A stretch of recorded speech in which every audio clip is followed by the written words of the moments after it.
अस्सलाम वालेकुम दोस्तों, मेरा नाम है अली और हमेशा की तरह मौजूद है दाऊद और आप देख रहे हैं इस वक्त क्रिकेट लवर अली शो को। कैसे देखना बनता है दोस्तों, आप लोग से बात करने जा रहे हैं। बात करेंगे जी आज आपके साथ बांग्लादेश के लिए बहुत बड़ा दिन होने जा रहा है। बांग्लादेश इस T20 वर्ल्ड कप से बाहर होने जा रहा है, लेकिन साथ पॉसिबल तौर पर पाकिस्तान के भी चांसेस बढ़ गए हैं इस वर्ल्ड कप को बाइकआउट करने के।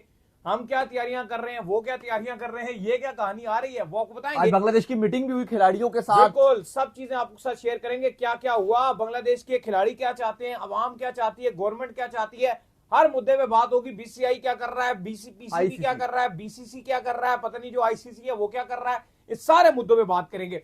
अच्छा, बाबर आजम जो बिग बैश से अपना सफर जो उन्होंने इख्तिताम पसीर कर दिया, उनकी फ्रेंचाइज ने कह दिया ठीक है भाईजान, बड़ा शुक्रिया था आने का। नेक्स्ट जब आना हुआ ना, वो अक्सर हम कहते हैं ना बताएंगे, तुझे फोन करेंगे, बताएंगे, करेंगे वो क्या कहानी है वो आप लोग से शेयर करेंगे। वो गोली कराते ना पाकिस्तान में, बताएंगे तुझे, बताते हैं क्या करना है।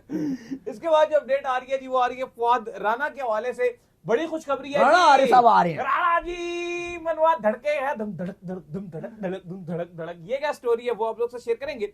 बात करेंगे पाकिस्तान प्लेयर्स को लेकर।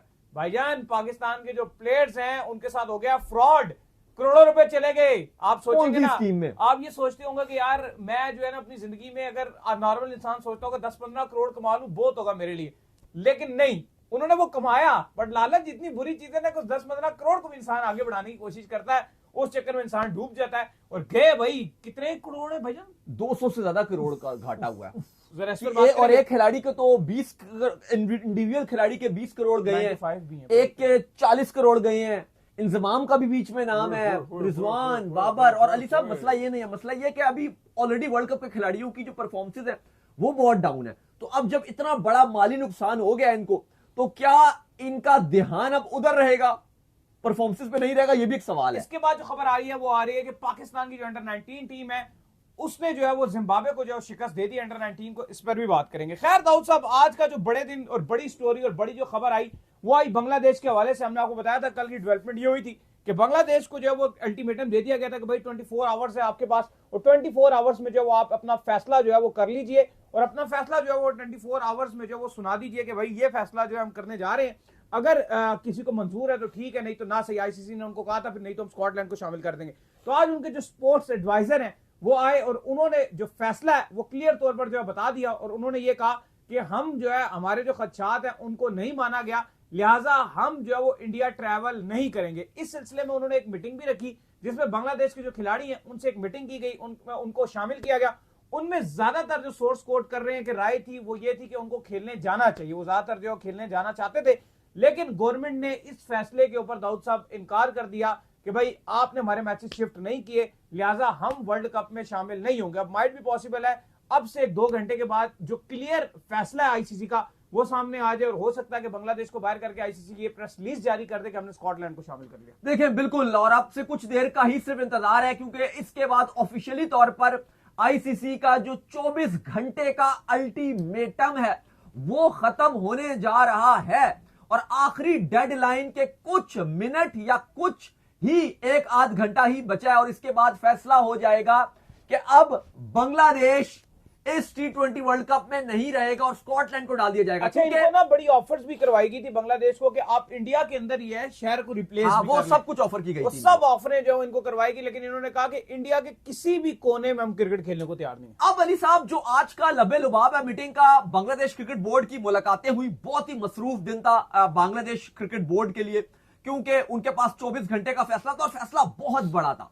यह कहना कि हम नहीं जा रहे, इंडिया वर्ल्ड कप नहीं खेल रहे, यह बहुत बड़ा फैसला था। पहला जो उन्होंने इकदाम लिया वो हुकूमत के पास गए, हुकूमत से मशावरत की, और हुकूमत का भी जवाब यही आया कि आप अपनी बात मनवाइए, श्रीलंका में जो आपने कहा था वही रही और आईसीसी से कहिए।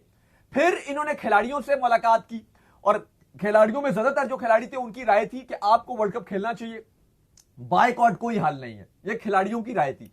फिर उसके बाद बांग्लादेश क्रिकेट बोर्ड ने आईसीसी को दोबारा कहा और यह कहा कि हम अभी भी होपफुल हैं। अच्छा, जो प्रेस कॉन्फ्रेंस की आज बांग्लादेश क्रिकेट बोर्ड के प्रेसिडेंट ने, उन्होंने कहा कि मैं तो अभी भी होपफुल हूं कि हमारा एक मुतालबा जायज है, और आईसीसी को हम रिक्वेस्ट करते हैं कि आईसीसी हमारी बात माने और हमारे मैच श्रीलंका में शिफ्ट करे। लेकिन कल जो हुआ, आईसीसी ने उसके बाद कल ऑफिशियल प्रेस रिलीज भी जारी की। कल मैं बात कर रहा था कि प्रेस रिलीज जारी नहीं की, बाद में आईसीसी ने एक प्रॉपर जो प्रेस रिलीज जारी करती है, जितने आईसीसी के एक्रेडिटेड जर्नलिस्ट जैसे हम हैं तो हर बंदे को इंडिविजुअल जो आईसीसी प्रेस रिलीज जारी करता है, और उस पर आईसीसी ने पूरा डिटेल लिखा हुआ था, एक एक चीज बताई कि हमने 14 वोट कराए और उसके बाद जो टोटल 12 वोट थे वो अगेंस्ट गए, और इसलिए अब हमने यही कहा बांग्लादेश को। आईसीसी ने कुछ पॉइंट्स भी रखे थे। आईसीसी ने कहा कि एक डोमेस्टिक लीग थी, उन्होंने आईपीएल को मेंशन उस तरह से नहीं किया, लेकिन आईसीसी ने एक मेंशन किया कि एक डोमेस्टिक लीग थी, और उसकी बिना पे बांग्लादेश क्रिकेट बोर्ड ये बात कर रहा है कि वहां पर एक खिलाड़ी को निकाला तो हम नहीं आ रहे। इवन बांग्लादेश पहले एग्री था, अगर बांग्लादेश को इशू था तो बांग्लादेश पहले बताता, बांग्लादेश ने लेट बताया। बांग्लादेश अगर पहले बताता तो बात हो भी सकती थी। सिर्फ एक उनका डोमेस्टिक लीग से खिलाड़ी गया तो उसके बाद उन्होंने कह दिया कि अब हम इंडिया नहीं जाएंगे। ये आईसीसी ने प्रेस रिलीज में और भी काफी सारी चीजें लिखी हुई थी। लेकिन अली साहब वो सब तो हो गया, बांग्लादेश तो अपने स्टैंड पर बहुत पक्के तरीके से खड़ा हुआ है और साफ साफ कह दिया। आज बांग्लादेश की हुकूमत के जो एडवाइजरी है उन्होंने भी, बीसीबी के प्रेसिडेंट ने भी, अलमीन साहब ने भी, कि हम तो श्रीलंका में वर्ल्ड कप के मैचेस खेलेंगे, हमारे लिए इंटीग्रिटी बहुत ज्यादा है, डिग्निटी पर हम कोई कॉम्प्रोमाइज नहीं करेंगे, हम वर्ल्ड कप नहीं खेलेंगे। अब अली साहब एक और जो मामला गर्म होने जा रहा है वो अब पाकिस्तान क्रिकेट बोर्ड की तरफ से जरे ये कोट कर रहे हैं कि अगर आईसीसी ने अगले कुछ घंटों में बांग्लादेश क्रिकेट बोर्ड के अगेंस्ट फैसला सुनाया तो बांग्लादेश से वर्ल्ड कप से बाहर नहीं होगी। हम लाइन में खड़े हुए हैं और दूसरी टीम भी इस वर्ल्ड कप का बायकॉट कर सकती है और वो है पाकिस्तान। तो पाकिस्तान क्रिकेट बोर्ड भी कह रहा है कि अगर बांग्लादेश को निकाला तो फिर हम भी इस वर्ल्ड कप में शिरकत नहीं करेंगे। अली साहब ये क्या हो गया? नहीं, ये बहुत एक आप कह लें कि बुरी खबर आ रही है और पाकिस्तानी फैंस के लिए ये कोई अच्छी खबर नहीं है जो आज दोबारा से खबर आई है। और दोबारा से जो पाकिस्तान क्रिकेट बोर्ड ने जानबूझ के इस खबर को जो है चलवाया है कि अगर जो बांग्लादेश को निकाल दिया, क्योंकि आखिरी टाइम तो पाकिस्तान क्रिकेट बोर्ड ये कोशिश कर रहा है, जो प्रेशर है वो आईसीसी के ऊपर बनाए, लेकिन मुझे नहीं लग रहा कि किसी किस्म का पाकिस्तान क्रिकेट बोर्ड जो प्रेशर बनाने में कामयाब हो रहा है, क्योंकि जिस तरीके से लगातार डेवलपमेंट चल रही है बांग्लादेश के अगेंस्ट ही चीजें चल रही हैं। कभी सिक्योरिटी टीम जाती है वो रिजेक्ट कराती है, और फिर सबसे बड़ी बात दाऊद साहब एक और हुई है, वो ये अजीब ही मुझे चीज देखने को मिली, और वो ये कि श्रीलंका में जो है बांग्लादेश ने ये कहा कि हम अपने जो तमाम तर मैचेस है वो श्रीलंका में खेलेंगे, और जब बोर्ड्स की मीटिंग हुई उसमें श्रीलंका ने उनके अगेंस्ट वोट दे दिया कि नहीं ये इंडिया में ही खेलने, हमें कोई मसला मसाइल नहीं है। ये थोड़ी सी बात मुझे समझ नहीं आई। नहीं वो तो ठीक है ना, वो होस्ट है, इंडिया और श्रीलंका के मामलात बहुत अच्छे हैं, श्रीलंका के ताल्लुकात बहुत अच्छे हैं, तो उनको तो उन्होंने उस पॉइंट ऑफ व्यू से आप कह लो मतलब उन्होंने अपनी कंट्री में भी कहा दिया कि ठीक है भाई हमने नहीं खिलाना, उधर ही खेल लो। नहीं ये उन्होंने नहीं कहा कि हम अपने खिला दो ये नहीं खिला दो, बात ये हुई वोट तो दे दिया ना। नहीं, अब आईसीसी ने ये कहा था कि बांग्लादेश अपने वेन्यू चेंज करने की बात करा लेकिन बहुत लेट हो गया, तो अब हम चेंज नहीं करना चाहते। तो आप बताओ कि इस हवाले से आईसीसी ने फिर उनसे वोट लिया, तो जाहिर है वो वर्ल्ड कप होस्ट कर रहा है, श्रीलंका के ऑलरेडी मौजें लगी हुई हैं। इवन श्रीलंका की मीडिया की तरफ से अगर आप देखो तो बहुत सारे स्टेटमेंट्स आए हुए हैं। अच्छा, मैंने एक और चीज हैरान कुन देखी, वो ये भी देखी मैंने कि बांग्लादेश के जो खिलाड़ी हैं वो तो जो इस हक में है कि जी हम मैचेस खेलने चले जाएं, लेकिन मैंने फिर बड़ी रिसर्च की, आवाम की जानने की मैंने कोशिश की कि फैंस क्या चाह रहे हैं। अच्छा, फैंस गवर्नमेंट के साथ खड़े हुए हैं, फैंस कह रहे हैं कि ठीक है करो बाइकॉट। फैंस का मैंने देखा कि मिला जुला, मुझे ज्यादातर मैंने जो आज रिसर्च की ना, जितने उनके साफियों ने पोस्टें की थी, मैंने जाके उनकी जितनी चीजें देखी, सारी चीजों को मैंने खंगाला, तो उसमें फैंस कह रहे थे हम अपनी गवर्नमेंट के साथ खड़े। हाँ, लेकिन मुझे ऐसा नजर आया कि 50-50 था। मैंने जो देखा एक फैंस का धड़ा ये बात कर रहा था कि देखो अगर आपके एक पांव पर कोई कुल्हाड़ा मारे तो आपको अपना दूसरा पांव में कुल्हाड़ा नहीं मारना चाहिए। ठीक है, जो बीसीसीआई और आईसीसी है वो हमारे अगेंस्ट प्रोपेगेंडा कर रहे हैं, लेकिन अगर वर्ल्ड कप हम खेलने के लिए नहीं जाते, अली साहब एक्चुअली में अगर आप देखो सच जो बात है, नुकसान किसका होगा वर्ल्ड कप खेलने के लिए ना गए? उनकी नेशन का होगा और खिलाड़ियों का होगा। एक तो पैसा नहीं मिलेगा, चलो आप कहते हो पैसे को साइड कर दो, वो फैंस को एंटरटेनमेंट नहीं मिलेगी। क्या बीसीसीआई या इंडियन फैंस का कोई नुकसान होगा? उनकी तो इंडियन टीम मैच खेल रही होगी, उनको तो एक्शन देखने मिल रहा होगा। अच्छा, दूसरा एक और चीज, अच्छा, एक और पॉलिटिकल चीज है ना, उसको बड़ा फायदा होगा इससे। जो पॉलिटिकल गवर्नमेंट होती है, जारी बात है इलेक्शन भी होने वाले हैं, वो ये मुद्दा रख के कहेगी कि देखो अच्छा, हमने जो ईगो है और हमने जो आप कह लें कि एक अपना एक पॉइंट ऑफ व्यू है उसके ऊपर हम डटे रहे और हमने देखो ये कर दिखाया। एशिया कप 2025 था, इंडियन मीडिया और इंडियन फैंस ने कितनी गालियां दी थी बीसीसीआई को और इंडियन क्रिकेटर्स को। मुझे याद है इंडिया पाकिस्तान के मैच से 2 दिन पहले हार्दिक पांड्या, सूर्य कुमार यादव, शुभमन गिल और जितने खिलाड़ी आपके इनके स्क्वाड में थे, 15 अपने स्क्वाड में, उनके ना मैं ट्विटर पे गया और उनके मैंने इंस्टाग्राम अकाउंट्स खोले, सारे खिलाड़ियों के 15 के 15। मैंने कमेंट बॉक्स खोला, एक भी ऐसा खिलाड़ी नहीं था जिसका मैं ये बोलूं कि नहीं था ऐसा। वो एशिया कप ना, आज बताएं क्या कह रहे हैं आप? क्या नहीं था? गालियों की भरमार थी। अच्छा, मैं आपको एक और चीज इसमें ऐड कर दूं कि एशिया कप का जब ये खेलने के लिए आ रहे थे ना, तब भी ये सारे छुप के निकल कर आए थे। मतलब ये 3-3, 4-4 के ग्रुप में थे, इस तरह से ये खामोशी से निकले थे। मतलब पूरा वो इकट्ठा होना, एक बस में आना, ट्रैवल करके फलाने जगह, ऐसा कोई चक्कर नहीं था, 2-2, 3-3 करके बस निकले थे। बिल्कुल ठीक। अच्छा, बाइकआउट किया इंडिया ने? नहीं किया। क्या चल रहा था इंडियन मीडिया में कि अगर तुमने पाकिस्तान के अगेंस्ट एक बॉल खेल ली, एक गोली चल गई, एक गोली अपने फौजी पे चला दी, एक गोली अपने फौजी पे चला दी, ये मीडिया का ट्रेंड था और फैंस भी ये बात कर रहे थे, ये चल रहा था। बीसीसीआई ने बाइकआउट किया बीसीसीआई ने? नहीं किया ना, बल्कि उनको गालियां पड़ी थी कि तुम कैसे हो, तुम्हें पैसों की तो कमी बांग्लादेश है। यही तो कह रहा है, बांग्लादेश कह रहा है कि हम जो है वो उनकी उसमें नहीं जाएंगे, हम अपने जो है वो पैसों की कमी नहीं है, जो हमने क्या दिया पॉइंट ऑफ व्यू हम उसमें नहीं, बैठ गए। लेकिन उन्होंने वर्ल्ड कप एशिया कप खेला, वो बात आपकी वही तो आगे ना, उन्होंने पैसों की खातिर खेला, जो सीधी सी बात है, पैसों की खातिर भी खेला, लेकिन पैसों की खातिर खेला, हाँ सब ब्रॉडकास्टर्स के लिए खेला, लेकिन एंड में अगर आप देखो जो ना खेल के वो नुकसान करते अपना, वो अपनी वैल्यू बहुत गिरा देते।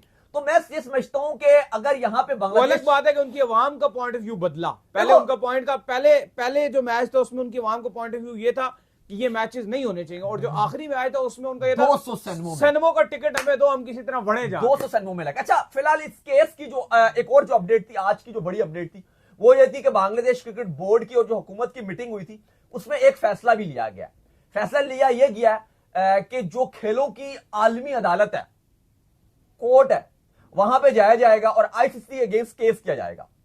लेकिन अली साहब, अब मेरा सवाल आपसे ये है कि ठीक है, ये आईसीसी के अगेंस्ट केस करेंगे और उन्होंने कहा कि वहां पर हमारे पास 2-3 मौकफ हैं, शायद ये केस जीत भी जाए। बांग्लादेश का केस बहुत स्ट्रांग है कि यार कोई हमारा एक्स्ट्रा कोई मुतालबा नहीं है, हमारा सिर्फ ये इतना सा मुतालबा है कि हमारे मैच अब श्रीलंका में शिफ्ट कर दो। कोई इतनी बड़ी बात तो नहीं है ना, पाकिस्तान भी तो खेल रही है श्रीलंका में, तो हमारा मसला क्या है खिलाने में?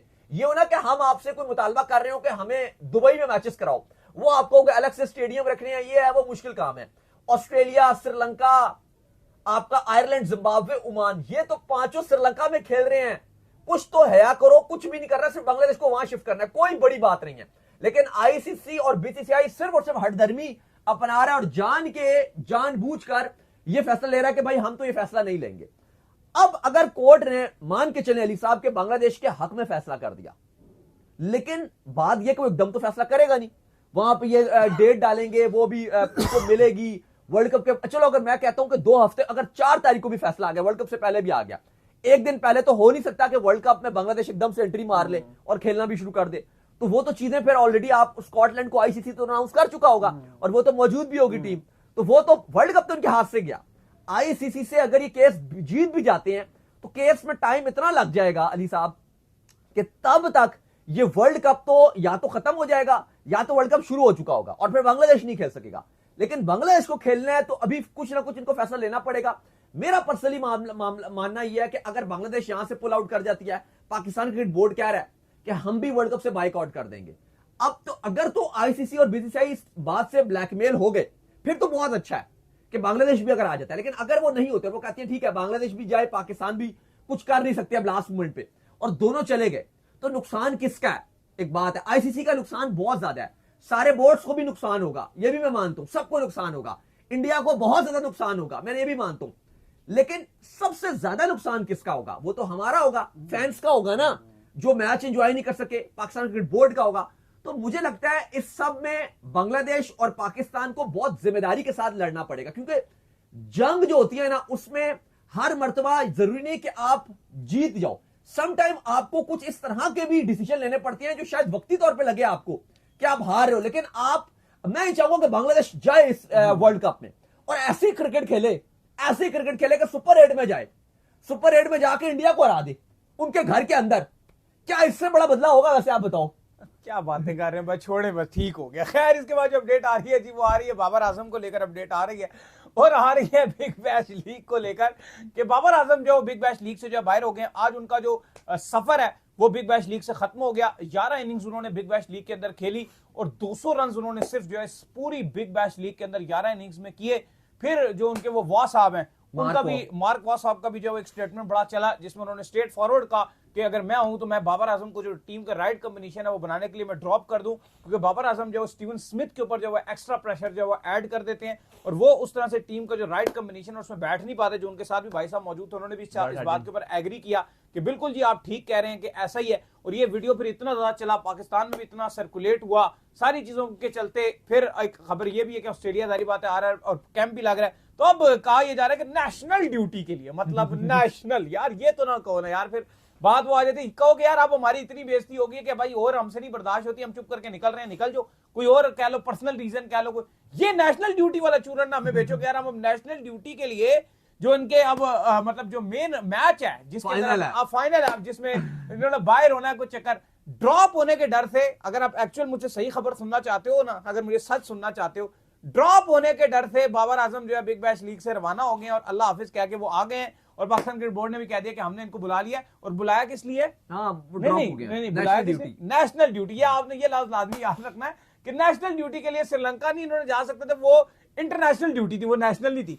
ये थोड़ा सा आप फर्क अगर आप नेशनल ड्यूटी शुरू ही नहीं हुई, वो इंटरनेशनल ड्यूटी थी क्योंकि उसमें ना आपने इंटरनेशनल जाना था। नहीं, वो तो ये नेशनल है, लेकिन अब कौन सी नेशनल? उन्होंने सच कही है, वैसे बात ठीक है, इंटरनेशनल ड्यूटी थी वो श्रीलंका वाली, ये नेशनल है क्योंकि वहां पे आपने इंटरनेशनल जाना था। नहीं, अब एक बात, कौन अभी कब है आपकी नेशनल ड्यूटी? कब है मैच आपका? 29 तारीख को है, अभी एक हफ्ता है। हाँ, तो वो जो अभी तो बिग बैश 25 को खत्म हो जाएगी, और अभी आएंगे तो 2-3 दिन तो वैसे ही पिंडी और इस्लामाबाद में लाहौर शोर में बारिशें शारिशें भी चल रही हैं। तो नहीं, तो ये तो बिग बैश तो 3 दिन में खत्म हो जानी है, 25 को फाइनल है ना। वो आपकी सीरीज तो जो जिन्होंने खेलना है बिग बैश वो भी तो आके खेल रहे हैं। तो नेशनल ड्यूटी का क्या मसला है?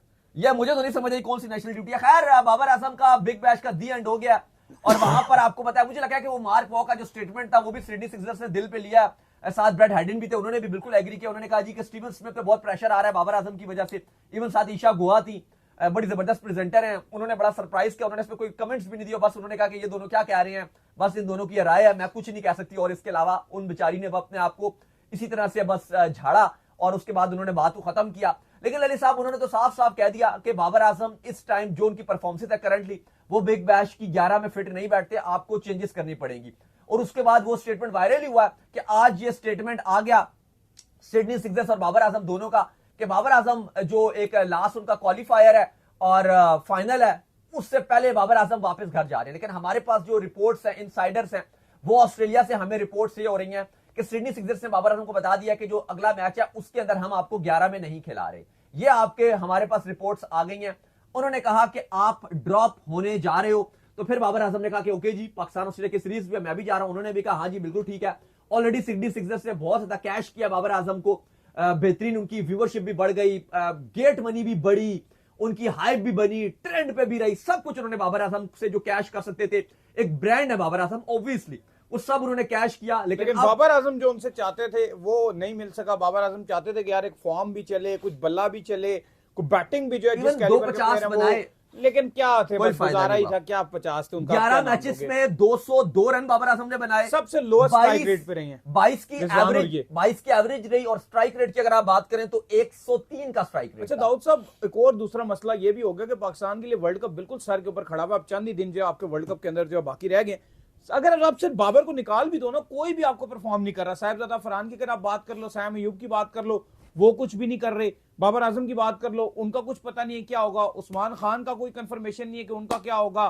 फिर अगर आप बात कर लो मिडिल ऑर्डर के अंदर भी आपको कुछ समझ नहीं आ रही। आगा भी मिस्ट्री है, पता नहीं वो क्या करते हैं क्या नहीं करते। अलबत्ता सिचुएशन जो है ना पाकिस्तान का, जो आप पूरा एक अगर चार्ट देखो ना, इस वक्त जो पाकिस्तान के टॉप ऑर्डर के बैट्समैन है, सारों को कुल मिला के कुछ समझ नहीं आ रही। मैं बैठा हुआ था परसों एक जगह, तो एक दो भाई थे, उन्होंने मुझसे पूछा, तो मैंने कहा यार मैं इस वर्ल्ड कप में पाकिस्तान की बैटिंग में जिस पर रिलाय कर रहा हूं ना, मैंने कहा वो मैं एक नवाज पे कर रहा हूं, एक मैंने कहा फहीम पे, नहीं फहीम भी कुछ नहीं करते ना बैटिंग में, क्या कर, एक मैं शाहीन पे कर रहा हूं, नवाज, शाहीन, शादाब और तीसरा शादाब। मैंने कहा मेरे तो ये इस वर्ल्ड कप में 3 ही बैट्समैन है। अब जैसे आपने कहा, मैंने भी यही बात की, मैंने कहा साइम अयूब है, आप उसकी फॉर्म देख लो क्या चल रही है, बिल्कुल ही कुछ वो तो, और खास तौर बड़े मैच में तो साइम बिल्कुल ही नहीं बनाएंगे। हाँ 120-110 वाला रन हो, फिर प्रेशर ना हो, हाँ फिर वो नो लुक भी शॉट मारेंगे। लेकिन जैसे ही आप साइम अयूब को अगर दे दिया आपने, इवन आप छोटा मैच भी हुआ ना, लेकिन प्रेशर हुआ, फिर वो लुक वाली शॉट भी नहीं मारेंगे जो नजर आती है, वो भी हार्दिक पांड्या को सिर्फ सिंपल कैच दे रहे होते हैं, मतलब वो बॉल में कुछ नहीं है, स्पिनर बॉल डालता है हट के आराम से कैच दे देते हैं। अब अगला आपका साहिबजादा फरहान, उनकी फॉर्म आपके सामने, हम अभी बीपीएल में भी बात कर रहे थे, 20 पे 20, 19 पे 19, 17 पे 17, वो भी मतलब क्या कर रहे हैं। फिर आपके तीसरे आगा ने एक वो इनिंग खेल दी 12 पे 45 वाली, लेकिन उसके अलावा आगा क्या कर रहे हैं, और आगा अगर नंबर 3 पे ना खेले तो फिर उनकी क्या फॉर्म होगी वो आपको पता ही है। फखर जमान, उनका पता भी नहीं है कि वो 11 में कहां पर खेलेंगे, क्या नंबर है उनका, क्या रोल है उनका, कुछ पता ही नहीं है। फिर आगे उस्मान खान खेलेंगे तो फिर उनके बारे में बात करना अभी मतलब हम अभी उस लेवल पे है नहीं कि अभी क्या बात करें उनके बारे में, तो बात नहीं कर सकते उस्मान खान के बारे में। आगे अगर आप खत्म ना और क्या भाई फिर यही है वही भाई। यार नवाज फहीम वैसे ही समझ नहीं आ रहा। मैं तो टोटल डिपेंड कर रहा हूं ना बैटिंग में, नवाज शाहीन, ये मुझे बड़ी उम्मीद है। और अली साहब आप बाबर आजम क्या बात कर रहे थे, अच्छा वो मुद्दा भी रह गया था। अब बाबर आजम को वापस बुला लिया गया और कहा यह गया है कि वो पाकिस्तान का कैंप लगा और उसमें शिरकत करेंगे। बात यह कि यार देखो हमने बहुत बात की और हमने बहुत बात उठाई, पाकिस्तान क्रिकेट बोर्ड भी पूरा ब्लेम इस पर कसूरवार है, बाबर आजम पर्सनली खुद सबसे ज्यादा कसूरवार है। आपने पाकिस्तान श्रीलंका की सीरीज छोड़ी, वो आपकी नेशनल ड्यूटी थी, पाकिस्तान श्रीलंका के 3 T20। अच्छा उसमें शादाब खान भी आए ना, वहां पे 11 मैच खेल गए, वो वर्कलोड मैनेजमेंट नहीं थी वहां पे। यार मेरी बात सुनो, शादाब को भी तो प्लान था ना कि आराम से आते यहां पर मैच खेलते वापस चले जाते, लेकिन उनकी जो टीम भी बाहर हो गई नहीं उनका वो तो अब उनके दरमियान में हारे होती रही ना। ना उनकी जो टीम वो जब वापस जाते उनका मैच ही एक रह गया था और वो बिल्कुल डेड रबर था। अगर लेकिन वो भी जाते फिर भी जाना तो था ना, तो बाबर आजम भी मत जाते, उन्होंने जाके क्या रह क्या पट लिया। बल्कि अगर बाबर आजम आ जाते तो उससे पहले उनके रन भी आए हुए थे, बिल्कुल ऐसे ही। जब वो वहीं पर रहे तो आप देखो ना क्या हुआ उसके बाद, क्या हुआ उसके बाद उनको बुला वो रन नहीं लिया, सिंगल नहीं लिया, 0 पे भी गए, नई कंट्रोवर्सी चलती है और पे और चलता रहा। तो खैर सिडनी सिक्सर ने ये करना ही था, उन्होंने आगे जो एक उनका मैच रह गया क्वालिफायर और फिर फाइनल है उसमें खिलाना नहीं था बाबर आजम को, और बाबर आजम ने भी समझा कि अब बेहतर है कि वापस आ जाए। लेकिन इस टाइम जो वो आए हैं, सवाल यह अली साहब कि क्या वो लेकर आए हैं, तो सवाल यह है कि सिर्फ बोझ लेकर आए हैं, जलालत लेकर आए हैं, बोझ लेकर आए हैं, चले वो आप छोड़े, लेकिन जो बोझ है आपका और वो है रन्स ना लेने का बोझ। वर्ल्ड कप से पहले हम चाहते थे कि रन्स बोर्ड पे लगे हुए उनके, लेकिन इस टाइम वो एक प्रेशर लेकर आए हैं। जितने पाकिस्तान के खिलाड़ी लीगें खेल रहे हैं ना, सारों की अल्लाह ही हाफिज रहा है। कुछ किसी ने, बेशक आप फखर की भी बात कर लो, IL T20 भी बीच में डाल लो, किसी ने कोई खास परफॉर्मेंस नहीं दिखाई है। खैर इसके बाद जो अपडेट आ रही है वो आ रही है फवाद राना के हवाले से। तो भाईजान लाहौर की आन, लाहौर की शान, लाहौर का ब्रांड फवाद राना वापस आ रहे हैं भाई। फवाद राना, जिस तरह समीन राणा ने एक चालाकी के जरिए, होशियारी के जरिए टीम को टेक ओवर किया, बाद में इन्होंने बड़ी हमें बातें बेची कि यार पता नहीं हम पर्सनल ब्रांड नहीं बनाना चाहते, हम इसको इंटरनेशनल ब्रांड पता नहीं क्या क्या करना चाहते हैं, इस वजह से हमने बाहर किया। लेकिन अंदर की स्टोरी अब सामने आई है कि भाई उन्होंने तो केस किया हुआ था इनके ऊपर कि भाई ये क्या तुमने मेरे साथ किया, और सारी चीजों के चलते अब खबरें ये आ रही है कि फवाद जो राणा है वो केस जीत चुके हैं, और इन सब केसों के जीतते दाऊद साहब वापस जो फ्रेंचाइज है वो आ रही है उनके पास। देखिए हम तो 4 साल हो गए हम ये बात मुद्दे उठाते हैं कि यार फवाद राणा के साथ ज्यादती हुई है, और जब भी कभी भी किसी भी पॉडकास्ट में, किसी भी इंटरव्यू में आतिफ राणा या समीन राणा से बात की जाती है, वो गोल मोल कर देते हैं। हमारी ना, मेरी और अली साहब की एक बार मुलाकात हुई है इनके साथ, एक दावत थी आप कह लो, एक सारे वहां मौजूद, एक दावत पार्टी थी, वहां पे मैं भी था, अली साहब भी थे, आतिफ राणा साहब थे, समीन राणा साहब थे और आकिब जावेद थे, 3 थे। एक हमारे बड़े करीबी दोस्त हैं, जर्नलिस्ट हैं, उन्होंने हमारा इनके साथ जो है वो इंट्रोडक्शन भी करवाया था। इन्होंने कहा कि आप लोग बड़ा अच्छा काम कर रहे हैं, उन्होंने भी हमारी बड़ी तारीफ की, हमने भी शुक्रिया अदा किया। ऐसे मतलब 2-3 मिनट का, जैसे एक दावत में अब काफी सारे लोग होते हैं, वहां पे आपका इंट्रोडक्शन हो जाता है, तो वहां पे मैं और अली साहब थे, एक हमारे जानने वाले करीबी दोस्त थे, वो उनको भी जानते थे, उन्होंने हमारी एक इंट्रोडक्शन करवाया, तो बड़ा अच्छे से हमने मिले थे, बड़ा अच्छा एक इंट्रोडक्शन रहा था। लेकिन उस टाइम भी मेरे माइंड में एक सवाल था कि जो मैं हमेशा पूछना चाहता था, खैर वो महफिल की एक ऐसी चीज नहीं थी कि वहां पे पूछ सकते होते, उनका फवाद राणा साहब का नाम ले सकते होते। अब मुझे याद नहीं आ रहा, शायद इन्होंने हल्की सी कोई बात भी की, लेकिन उन्होंने वहां पर भी गोल मोल कर दी थी फवाद राणा के हवाले से। मैंने पूछा था उनसे, आपने कहा था कि हम उनको बड़ा लाइक करते हैं, पसंद करते थे, गोल करके थे उस बार। उन्होंने कहा हाँ जी जी ठीक है ठीक है, एकदम उन्होंने शादी का वाकया ये, उन्होंने एकदम से वो गोली करा दी थी एक और दादा। अच्छा अब इसमें अली साहब जो एक सबसे मोस्ट इंपॉर्टेंट चीज थी वो ये थी कि जो फवाद राणा ने जब इस फ्रेंचाइज को टेक ओवर किया और फवाद राणा जब यहां पर चला रहे थे, तो उन्होंने अपने भाई आतिफ राणा को बुलाया जो एक बिजनेसमैन थे, उन्होंने कहा आप मेरी हेल्प कीजिए। उन्होंने कहा ठीक है आपकी हेल्प करते हैं। उसके बाद उन्होंने कहा कि ये कंपनी है, ये जो ये लाहौर कलंदर थी, ये कतर की जो कंपनी है उसके अंडर ये आई हुई थी। उन्होंने कहा कि आप इसको प्रॉपर पाकिस्तानी ब्रांड बनाते हैं, तो इसके कुछ शेयर हैं वो आप मेरे नाम पे कर दें। उन्होंने इसके शेयर जो हैं, उन्होंने कहा ठीक है। वो एक बड़ा सादा सा बंदा, कलंदरी टाइप, जो एक्चुअली कलंदर सूट भी करता है ना, वो फवाद राणा को सूट करता है, ये आतिफ राणा को या समीन राणा को सूट नहीं करता, जो टू बी वेरी ऑनेस्ट सच जो बात है। उन्होंने कहा ठीक है, उन्होंने 49% जो शेयर थे वो इनको दे दिए। उसके बाद इन्होंने कहा कि यार अब हम इसको बिजनेस को और आगे लेकर जाएंगे, फ्रेंचाइज बेस है ये, बिजनेस, मैं बिजनेसमैन हूं, तो उन्होंने फवाद राणा को कहा कि इसके जो 30% शेयर्स हैं वो हम बेच देते हैं, और उसके बाद जो बाकी है वो तो हमारे पास ही रहेंगे, तो हमारे पास प्रॉफिट भी आ जाएगा, प्लस वो पैसा हम और आगे लगाएंगे, फ्रेंचाइज के ऊपर लगाएंगे, हमारी और फ्रेंचाइज आगे जाएगी। उन्होंने कहा ठीक है।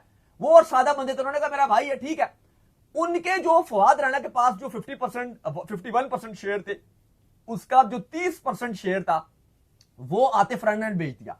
और अब जो मेन शेयर आ गया वो आ गया आतिफ राना के बाद, और उसके बाद आतिफ राना ने उनसे बकिया शेयर्स भी ले लिए क्योंकि वैल्यूएशन में आतिफ राना ऊपर थे। और उसके बाद सिर्फ 1% शेयर इसी तरह से फ्रॉड करके उन्होंने तमाम शेयर ले लिए और सिर्फ 1% शेयर फवाद राना के पास रह गए, जिसके बाद उन्होंने कहा कि अब आप स्टेडियम में भी नहीं आओगे, और वहां से बिल्कुल पत्ता कट कर दिया। और जब भी सवाल और पॉडकास्ट हुए, कभी भी बात की गई, तो उन्होंने कहा कि फवाद राना, हाँ हम एक लाहौर को ब्रांड बनाना चाहते हैं, ये करना चाहते हैं, वो करना चाहते हैं, हटा दिया। लेकिन अली साहब हुआ ये कि कल गया अदालत में, ये गया हो तो खैर बहुत टाइम से अदालत में था, लेकिन कल अदालत का, कोर्ट का एक हिस्टोरिक फैसला आया, और वो फैसला लाहौर के फैंस के लिए बेहतरीन था और मैं पर्सनली बहुत खुश हुआ। और वो फैसला फवाद राना के हक में अदालत ने किया।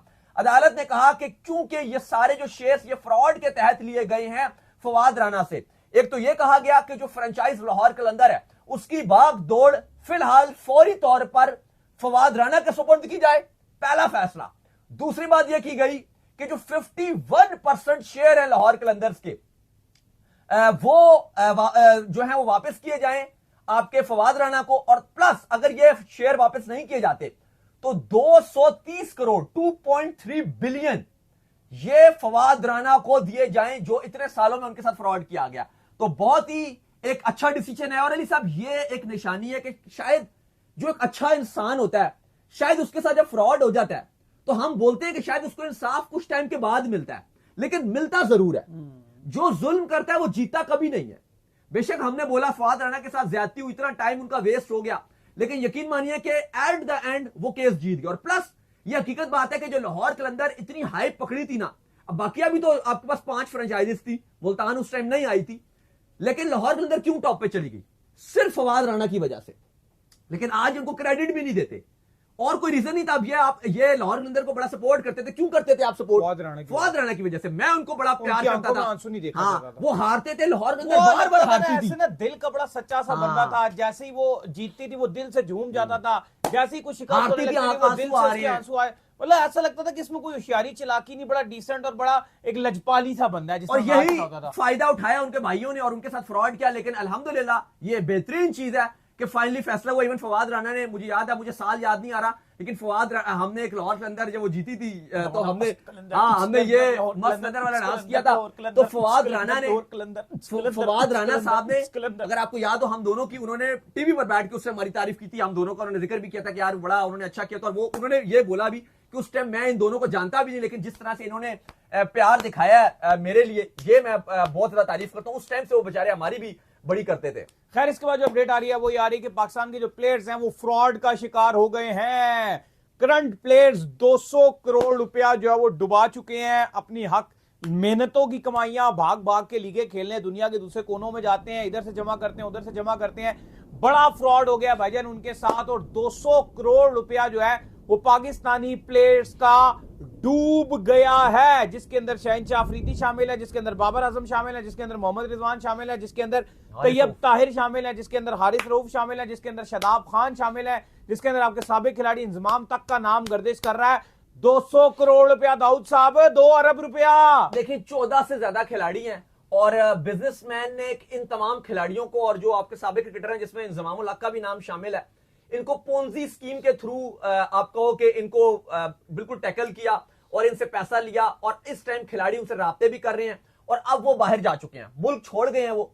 और 200 करोड़ से ज्यादा की अमाउंट है। बात यह है कि अब पीसीबी की जो चेयरमैन है वो मोहसिन नकवी है, वजीर दाखिला भी हैं। लेकिन अभी हम दोनों ये बात कर रहे थे कि शायद पाकिस्तान में ये चीज होती तो ये बात हो सकती थी, लेकिन अब चूंकि वो बाहर चले गए हैं तो इतना आसान है नहीं कि आप उनको वापस लेकर आओगे। दूसरी बात अली साहब, इतना क्योंकि एक खिलाड़ी हैं आपके, उनका तो गया कि 30+ करोड़ का अकेले इंडिविजुअल उस खिलाड़ी का पैसा गया है। अब लोग ये भी पूछ रहे हैं फैंस कि क्या ये वजह है, जो भी मैं और आप अभी थोड़ी देर पहले बात कर रहे थे कि बीपीएल में आपके खिलाड़ी ठुस, बीबीएल में आपके खिलाड़ी फुस, क्या पता वो हर जगह चढ़ा हुआ है कि यार इतना पैसा हमारा जाहिर है, क्योंकि एक एक खिलाड़ी का मैंने सुना 10-10 करोड़, 20-20 करोड़, किसी का तो है वो यार 95 भी चल रहा है भाई। ये पता नहीं अब ये क्या कहानी है, 95 ठीक रकम है, ये 40 करोड़ भी चल रहा है। असल में ना हुआ ये है कि आप भी कह रहे हो कि यार इतने समझदार खिलाड़ी हैं, इतना इतना पैसा इन्होंने कैसे दे दिया। जो अपडेट ये है कि 1-2 खिलाड़ी थे जिन्होंने बताया कि यार हम 8 करोड़ दे रहे हैं और महीने का हमें 1-1 करोड़ 2-2 करोड़ का प्रॉफिट आ रहा है। वो आपने देखा होगा कि वो अक्सर पिंडी इस्लामाबाद में और इधर उधर ये लाहौर वगैरह में बड़ी स्कीम्स चल रही थी कुछ अर्सा पहले ही, कि वो B4U और पता नहीं इस तरह के नाम की भी चल रही थी। वो ऐसे चलती थी कि आपको GMI तो पता नहीं क्या क्या, वो ऐसी चलती थी कि आप पैसे दो उनको, वो कहते थे बस आपने पैसे डाल के रखने हैं और हर महीने आप प्रॉफिट लेते रहो, और बंदे बुलाओ भी और भी ऐड करते हैं, जो जितने तो आप वो ऐड खिलाड़ियों ने कर दिए ना, वो बंदे ऐड करोगे मेरी लेफ्ट साइड पे 2 राइट साइड पे 2 इस तरह करके जितने ऐड करोगे बोनस होता है, वो डिफरेंट होता है। अच्छा अब जैसे आप करोड़ों में ऐड कर दी, बाबर ने ऐड कर दिया ना, बाबर ने अपने नीचे वो शाहीन को ऐड कर दिया, शाहीन ने अपने नीचे फहीम और फखर को ऐड कर दिया, फिर आगे राणा साहब ने शराब को और तीसरे किसी को ऐड कर दिया। तो ये चीजें चल रही थी। बहरहाल लग यही रहा कि एक बहुत बड़े पैमाने पे ये फ्रॉड किया गया और यही वजह के खिलाड़ियों की जो परफॉर्मेंस है वो भी थोड़ी थोड़ी डाउन नजर आ रही है। अच्छा, इसके बाद जो खबर आ रही है वो ये आ रही है कि पाकिस्तान की जो अंडर 19 है उन्होंने शिकस्त दे दी है जिम्बाब्वे अंडर 19 को। देखिए पाकिस्तान ने वन साइड मैच में ट्रैश कर दिया जिम्बाब्वे को। पहले बैटिंग की जिम्बाब्वे ने 35 ओवर में 128 रन बनाया और ऑल आउट हो गई।